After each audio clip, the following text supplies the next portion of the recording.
Hey, This Week in Geek fans. We don't know if you're aware of this, but we're back doing shows twice a month. Only, not on this feed.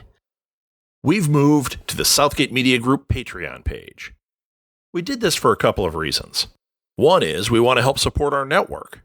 Podcasting does cost money, and in order to keep making cool stuff, Southgate Media needs to make some. For just $5 a month, every month you get 2 episodes of This Week in Geek and a weekly Patreon exclusive episode of one of the other 100+ shows from the SMG.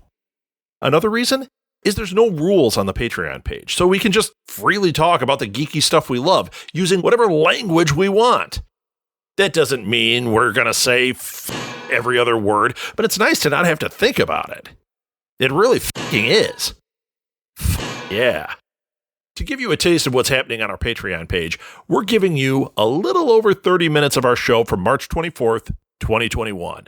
The regular version on Patreon is an hour, 24 minutes long and full video.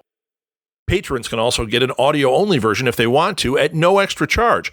And that's just This Week in Geek. There is so much more coming to the SMG Patreon page. It's crazy. We've basically started our own Patreon exclusive podcast radio station just for our fans. You don't want to miss out. A link to our Patreon page is in the show notes and at our website, southgatemediagroup.com. And you can also check out our new and improved webpage there. Just click on This Week in Geek under the podcast directory. All our links and past episodes, it's all there. All right, enough f***ing around. Here's a special sample of our Patreon-only show. Enjoy!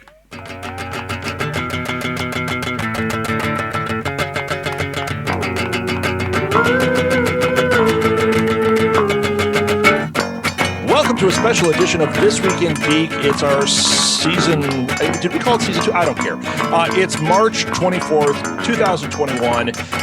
There was almost no geek news this week, except 2 big pieces of geek news.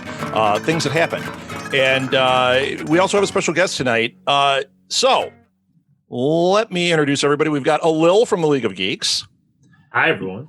Yeah, we've got Scott from Scotty Smurf. I got a giggle out of him. There you go. And we've got, wait a minute, the glasses again. It's Elliot Serrano. I fall for that. He's gone again. I fall for it every time. We've got Elliot Serrano. I forget your title, the Chicago Geek or the Geek King of Geeks. Or King of Geeks. Okay. Kind of King of Geeks, but I'm kind of like, since COVID, I'm kind of like that deposed ruler who's been living like in another country in exile. Okay. But I'll come back. You'll come back. I shall return. Yeah, well, send your hand first. And tonight, since he couldn't be with us, I'm doing an old chestnut of ours. I brought the Chris puppet out. Oh my, that's wow, Terrifying. Oh, I love it. The fact that Rob has all these puppets is even more concerning. Yeah, the little puppet I have to redo because it's got hair. So I was told there'd be no puppets. You were lied to. This is triggering me, my friend. And let me just say something, Elliot. You've been on plenty of things with me. You knew there would be puppets, and you knew there would be triggering events. Yeah, well, I was on the set of Sesame Street once, and those Muppets are real handsy. I'm telling you. Yeah, no kidding. Yeah, and we're not talking Miss Piggy. We're talking like Snuffy. I've heard things about that guy. Oscar the Grouch wants you to visit him in his can. Mm-hmm. Okay, that's frightening. I mean, I might. Okay, so anyway, we all watched Justice League, the Snyder cut. Let's go around first. Everybody had seen the theatrical, right? no. Yes. Okay. Scott's a no. Shocking. You get an X in your square. Alil, Okay. I know what you're going to say. What'd you think of the theatrical cut? Yeah, again, like, I have no, skin in the game here. I just went in for entertainment. It was fine. It was a C movie. You're talking the theatrical cut. Theatrical cut. There were some scenes that I enjoyed. There were scenes I laughed at because they were ridiculous. And I thought this isn't a Batman I've enjoyed, because I didn't enjoy Batman v Superman. I did like Superman, but I thought that he, even in his own movie up until now, like Snyder, like for some odd reason, I feel like he doesn't like Superman. Like he just doesn't care about Superman. Yeah. I thought Wonder Woman was awesome every time, except for Wonder Woman 84, but that's another talk for another day. It was fine theatrically. Was the Snyder cut better? Do you want me to go into that, or do you want me to just go through Elliot, what did you think? About the theatrical cut? Theatrical. I'm with Elio. I mean, I thought when I went to see it, mind you, I went in with fairly low expectations because I disliked Man of Steel. I intensely disliked Batman versus Superman. Yeah. And I just went to see Justice League because, I was reviewing it for the paper, so I might as well just go see it and go from there. And knowing that Joss Whedon had a hand in it, I had my spirits were lifted a bit. But yes, it did seem truncated, like there were scenes that were missing. The tone was inconsistent. The only thing I liked was the fact that Superman actually smiled and laughed and was kind of fun for a while, but not a lot of that. That was offset by the weird face thing because they had the CGI, the mustache, and all that, and it's noticeable. I mean, it's noticeable. So it is. But beyond that, I mean, I liked it. Did I love it? No. Have I seen it again since?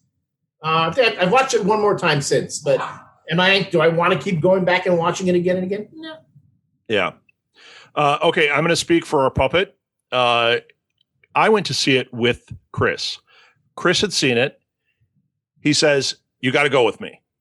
It was Marcus Theaters where you get $5 Tuesdays. He's like, "I'm buying your movie. You're going with me." Because I was resisting because I had heard such bad things, and I hated Batman Superman. I hated Batman Superman. When I saw that one with Chris too. Chris, it's great. Oh, it's great. So we see it. We walk into the lobby. He's like, "Oh, what'd you think? What'd you think?" I go, I don't. It's not good. And he was like, "What?" I said, I need to process this thing. And then the more I got away from BVS, the more angry I got because it was so bad. Like that whole Martha thing is so bad, and Jesse Eisenberg is so bad, and the spear that Amy Adams, it's so bad. So then when we saw, Scott's like, "Oh no, you're spoiling the whole movie. I haven't seen it." Yeah, it's bad. So then he wanted to go see Justice League, and he was like, "Oh, we're gonna go. Oh, it's really good. It's really good." It's uncanny. I know. You're like channeling him right now. I should have been doing this, and then you'd never know it was me speaking. So then I go to that with him, and it happens again. And it's like sitting there with like you go to a movie with a kid that loves something, and they're like the whole time, and I'm sitting there going, "Uh-oh. No, don't make eye contact. Maybe if I fall asleep." It's my signature move.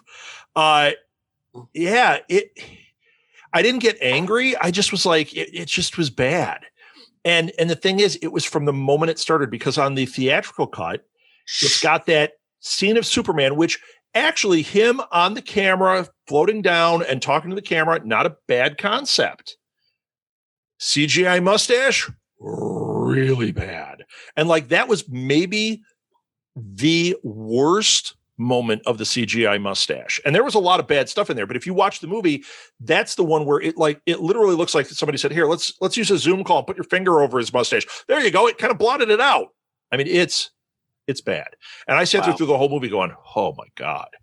And Steppenwolf, I'm like, I saw no motivation. I just didn't get it. I didn't get it. It was, and the other thing that irritated the hell out of me was we had seen Wonder Woman, which was so fun, right? And the women were so tough in that. And then you see this, and immediately they're on Themyscira, and they're in bikinis, and they're doing upskirt shots. And I'm like, this isn't the same thing. Like, now we've just sexualized them, and they're warriors. They're not wearing bikinis as warriors. I was right. It was terrible. It was terrible. Okay. So now I've said my piece. I said my piece too. I liked it. Let's go. I know I keep fooling you guys with that. It's really me. It's uncanny. Yeah, thanks. So Snyder Cut. We all sat through this. Mm-hmm. I don't know anything about Elliot's thoughts on it. I know a little bit about Alil's, and I think I know Scott's. But I don't think you guys know what I'm going to say. I think you'll know some of what I'm going to say. So who wants to go first? Let's go in alphabetical order. Alphabetical, great. Somebody get their shoe off. We got to count. Oh, no, it's not math. Okay, so Alil, why don't you go? I liked it better than the theatrical cut. So if I give it a grade, I'm going to give it a B. Okay. I think this is not the movie we would have gotten if Zack Snyder got to finish his movie in 2017. Correct. No. He was able to fix things based on reaction. Also, clearly needs a good editor because this movie, the slow-mo, and it's all these directors that are coming out of the music video world. Like, they have good hits. I don't hate everything that Rob Zombie has done, but I hate a lot of it because it's a lot of repetitive stuff. Yeah. I don't hate everything that J.J. Abrams has done, but there's a lot of it that I do hate because it's the same kind of stuff that he does in everything. The same thing here with Zack Snyder. It's 30 minutes of slow-mo. It's reintroducing characters in the movie multiple times when one good scene would have been enough. And I get it at this point. Maybe he's just throwing everything at the wall because, hey, they gave it to me. I can do whatever I want. I want to have every shot in. Yeah. So I'm giving it a little bit for that. That's why I'm not harping on it. I still am not a fan. Some of the motivation still, I don't get. I think this whole universe was crammed into these 3 movies with Man of Steel, BBS, and this Justice League, where they should have taken their time. They didn't have to do a Marvel Avengers type thing and follow that. But I think instead of introducing multiple new characters in this and trying to get me to love multiple characters at the same time, if you wanted Cyborg to be the heart of the movie, have Cyborg be the heart of the movie. You should have put a Flash movie out before this. Yeah. You should have done some of this stuff to introduce these characters. You gave Flash 10 seconds. They should have done a Batman movie before this to show us this Batman.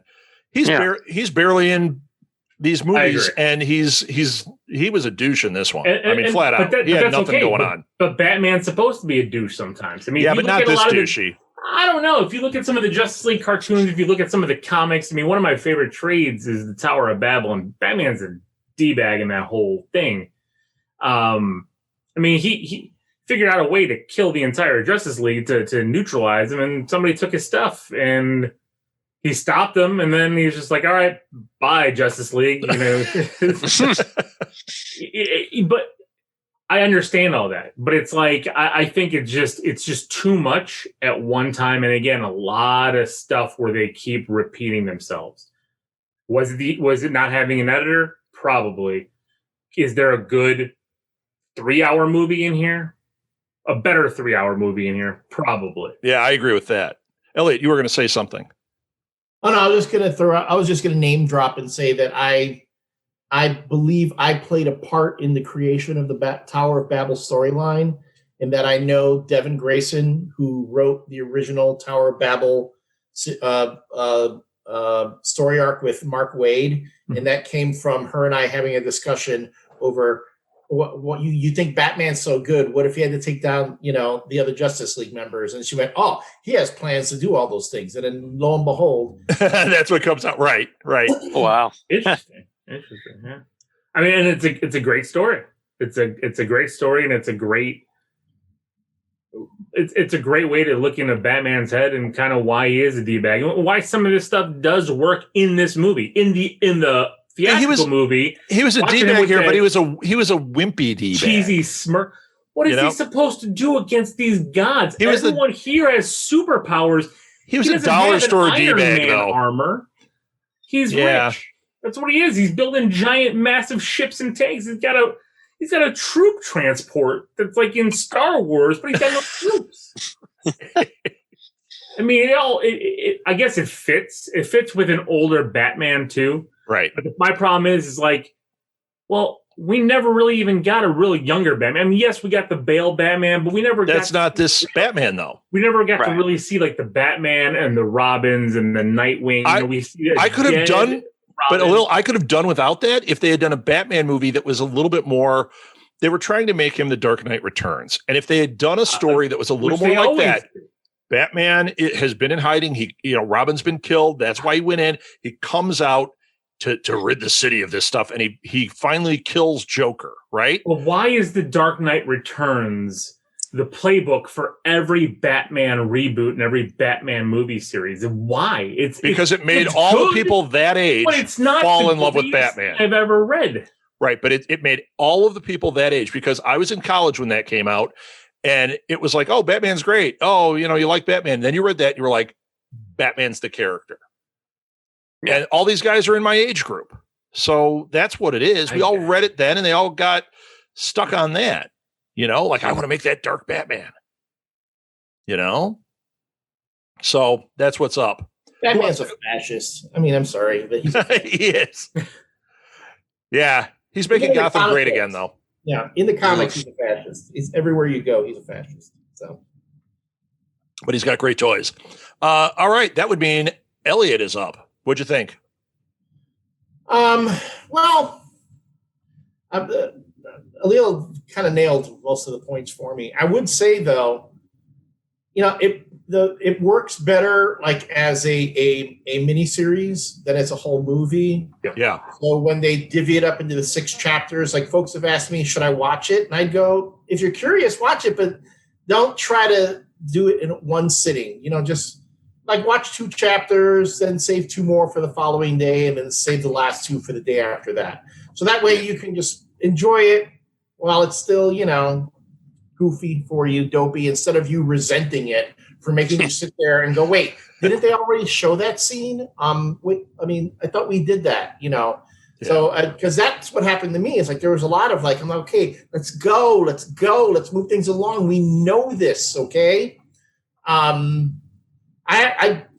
actually liked Batfleck again in this one for once, although they still, whether in the Whedon cut or in this cut, it still didn't, to me, really explain why Batman has this sudden change of heart between how he felt about Superman in the last movie to this one. I mean, to me, I'd be like, if for him, it wasn't so much, I believe in him now and we need him. It should be like, man, I screwed up bad. They try to tell you that. Yeah. They try to say it, but it doesn't come off well. Yeah. I agree. I completely agree with that because he keeps having the nightmare dreams or whatever. And in my view, it's like if you're having these dreams and now Superman's alive, first thing I'm going to do is go talk to the guy. Like, hey man, we're getting a lead box and hide. I bought your mom's house back. Can we talk? Right. But that's the thing. He has the dreams about Superman being evil, and yet he decides he's got to bring Superman back. Right. And he knows at some point Superman's going to be evil. And I'm like, okay, wait a minute. You believed these dreams so much that you were ready to kill Superman and do that whole thing. And now suddenly you're like, no, anyway. So again, the motivations there made like not much sense to me. But here's the thing. It was an incredibly simplistic plot for a 4-hour movie. I know if I had written that script and I pitched it to my editor, like let's say I'm writing a Justice League special and I pitch it to the editor and he wants me to write a 4-issue miniseries, he'd be like, okay, there's one simple through line. There are no complications. There's nothing, there are no challenges here. Everything just goes from A to B to C. Right. It's, no one's going to want this. What is it about the story that compels me? And then finally, I didn't care about the characters. I'm sorry. Yes, I feel bad for Ray Fisher that his cyborg role got cut, but I was waiting for this guy to blow me away in his role. I'm like, okay, that's angry guy. It was essentially Cyborg from the 80s. Yeah. I was turned into a cyborg. I'm a monster. I'm a pariah. Society's going to shun me and blase, blase, blase. And I hate my father. And which worked in the 80s. But now we're in 2020. I'm going to tell you right now, if I met a guy like Cyborg on the street, I'm going to go, oh my God, monster. I go, holy shit, dude, that is so cool. Wait, you can hack into the internet? Yeah. Oh, you can fly? You have pretty much control over everything on planet Earth? Dude, I got to hang out with you, And at no point does he ever go through the whole thing, oh, maybe this was actually kind of cool. So the motivations there from, just didn't hold in today's times, at least in my opinion. And again, the performance was okay, but I mean, I didn't see anything that he was doing that like the TV version of Cyborg wasn't already doing, So, yeah. Actually, the TV version of Cyborg I like more. Yeah. So Doom Patrol, I like him quite a bit. Yeah.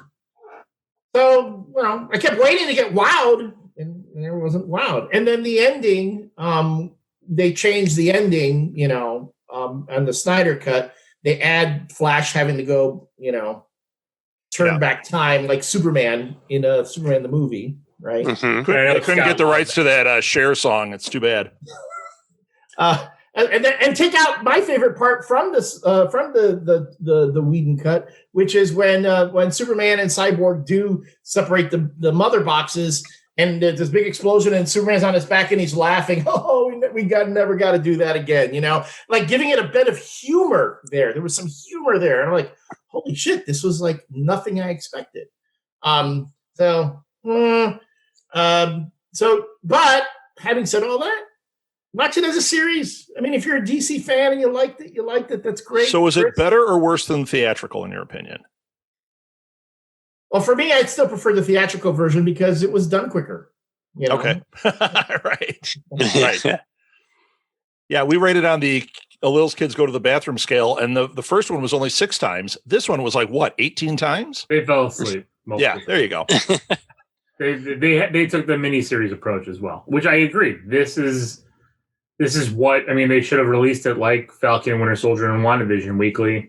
Yeah. Kind of spread that. And I get, everybody's into the Netflix dump the series out. It just felt like if you want to throw all this on there, Elliot made the perfect analogy that like we've already seen this. But if I'm watching it week to week, it's okay if I see it again because, it's. Although I wonder if you watch it chapter 1 and then wait a week, chapter 2, wait a week, if you would lose interest by chapter 3. Possibly. It does take a while to get there. Yeah. Once it gets going, fine. But that beginning part. But then you get the false Lord of the Rings ending, in Return of the King, where it's like 15 false endings, which again, when I watched the Lord of the Rings extended edition, I'm loving it. I'm having a good time. I love Helm's Deep and all that kind of stuff. And then I'm loving the Hobbits. But now I don't have the patience for that. It's been a long time since I've gone back and watched a 4-hour movie. Get it on, little man. Move it. And then for all those folks who said, "Oh, this was that they should have let Snyder make this movie and release this movie, and DC was giving up money or losing money because they didn't let him do it," this movie would have lost even more money than the first version of Justice League. I agree. Because 4-hour movies do not play. I agree. Yeah. Well, that's why this vision, the way it's done, would have never been cut. They would have They would have just like they did with the Suicide Squad for Ayer and everything. Warner Brothers would have had their own editor and they're cutting it up. Even BVS got cut up and then they released an Ultimate Edition on Blu-ray or something. I believe it was, which was 3.5 hours. And it's like I had to see Batman's parents die 17 times in that cut. And I'm like, why? Why do we have to keep seeing the beads falling? Why do we have to keep seeing over and over? Yeah. Secret Life of Pets made more money than Batman versus Superman. So don't tell me that Zack Snyder is your ultimate moneymaker. I'm sorry. Secret Life of Pets was awesome too. Yeah, well, he's not. He's not. Zack Snyder is not. I mean, he's had hits. 300 was a hit. I think for profit, I think why am I drawing a blank on the horror of the zombie? Dawn of the Dead. Dawn of the Dead. Dawn of the Dead and 300 are his two Dead. big ones. But again, like those were like music videos because they were shorter. Yeah. It was like, give me the slow-mo kick, when he's kicking him in. Give me all that stuff. Great. Yeah. Dawn of the Dead, give me the running zombies. Give me all that kind of stuff. Give me all the, Agreed. The music playing and everybody kind of running. But it's an hour and a half. It's an hour 45. It's not 4 hours of that. And that's where when I'm watching Lois Lane walking from a coffee shop to Superman's memorial in slow-mo, and you have to see all the raindrops hitting and everything. I'm like, what are you doing? And then I'm sorry, Scott, I know I'm taking up your time, but then the Wonder Woman choir music, like I was just going to say that every time. And they'd do the whole song.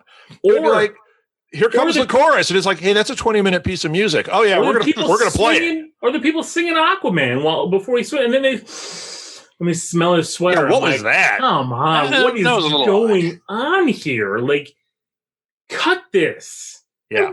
Why introduce Martian Manhunter at all? Because he wanted Green Lantern. Yeah, he should have. It should have had Green Lantern. That's the other thing too. That cut a deep moment. You want to eat. So this is a movie where you're trying to set up deep moments, right? And having Martha Kent go check in on Lois Lane. What a great moment they're having. They're talking, kind of bonding. They've lost they've lost Clark and Superman, but to them it's Clark. And they're having that moment, and then she walks out, and it's Martian Manhunter. Yeah, it took all the emotion out of it. But this emotional moment, you just didn't care.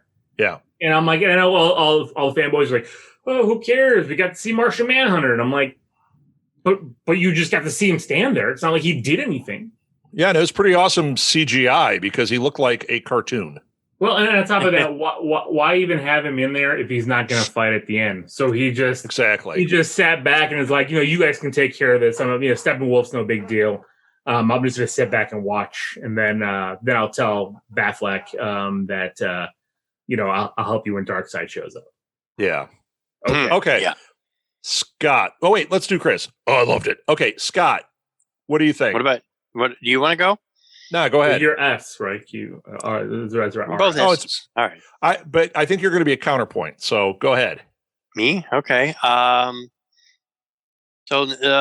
start. So yeah, we haven't watched any of the current DCEU films except Shazam, which I know isn't in this. And I wasn't super into the comics. We watched the Super Friends cartoons in the 80s.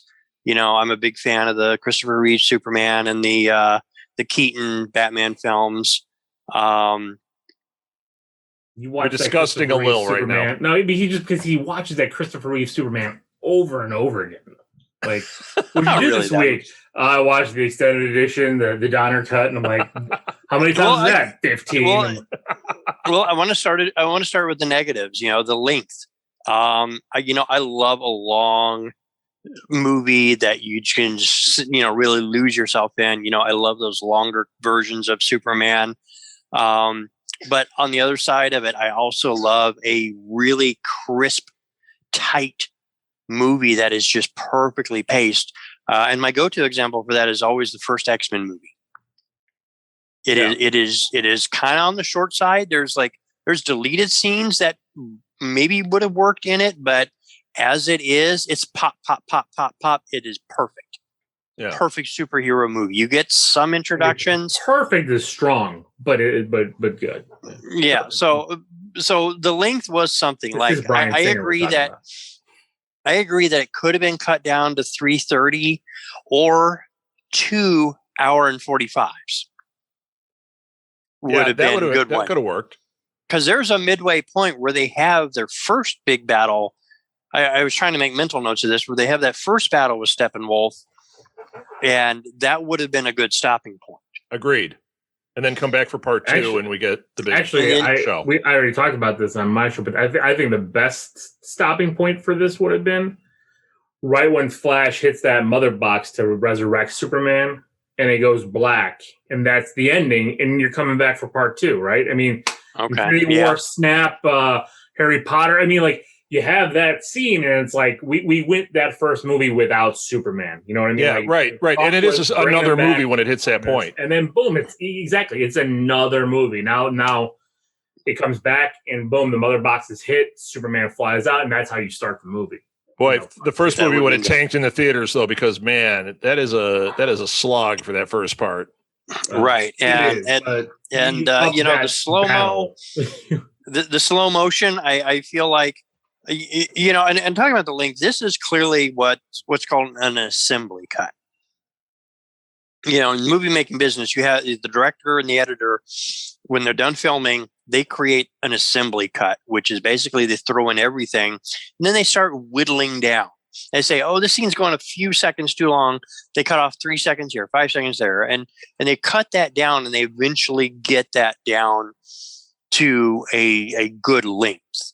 The one that's coming to mind right now is the assembly cut of Fight Club was 2 hours 45, and the final cut was 2:15. And, it's still perfect. Every scene in there, it works as it is because they got that down. That's what this needed. I wish there was a median version of this that just moved a little quicker. The other thing is the aspect ratio. So it's 4:3 because Zack Snyder wanted the height of the characters to show that off. Similar to how Steven Spielberg shot the first Jurassic Park at 185 instead of scope 235 because he wanted the height of the dinosaurs to show better. So there is a method to that madness of using, instead of the wide vistas, you have tighter in, but you have that better height. But I kept looking at so many of these scenes, and there's a ton of room above the head and a ton of room at their feet. I'm like, you could have cut that to 166, 177. You still would have had your height, but you would have had a little more tightness, cutting in, getting closer to your eye lines, your jaw lines, getting a little better on that. I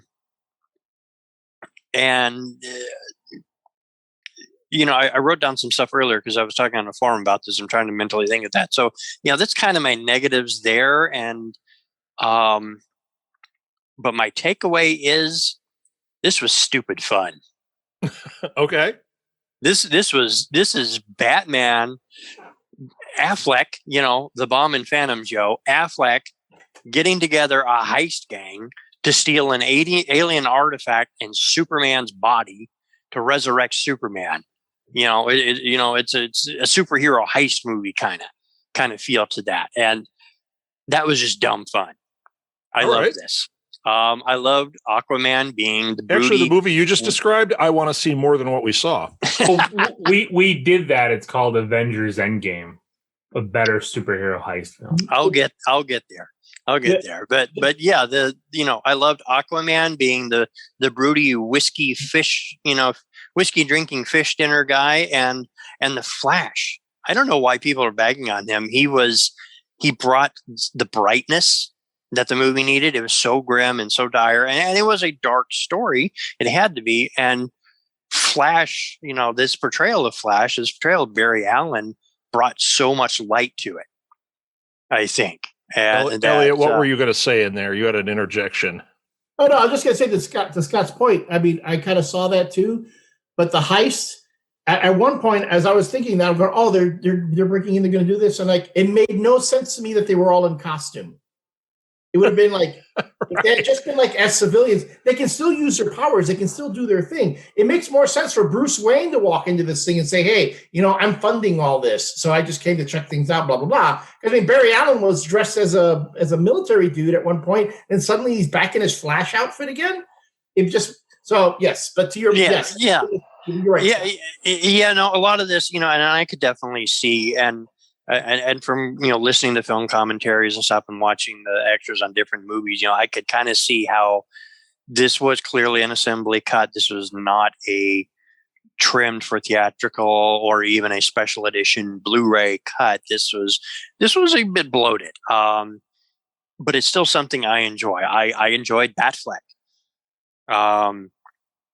It kind of sometimes even reminded me of the Clooney Batman from several years back. A little bit of that. Was that a good Batman? Not a perfect, not a great Batman, but it was an interesting Batman. He did have a Bat Visa card. So Yeah. And he had bat nipples. Let's But all not just that, but also pour one out for the bat nipples. oh man, and the cod piece on Robin was ridiculous. You should see the hot toy. Yeah, and but Gal Gadot, I don't know. Gadot. We're waiting for Godot. Okay. I thought I was waiting for Gadot. I'm kidding. Gotta connect the Gadots. She was absolutely an anchor. She was a pillar of There is so much more to this conversation at our network's Patreon page. Follow the link in the show notes on our website or go to Patreon and search for Southgate Media Group. You'll find it. Thanks so much for listening. We really love doing this and love that you dig it.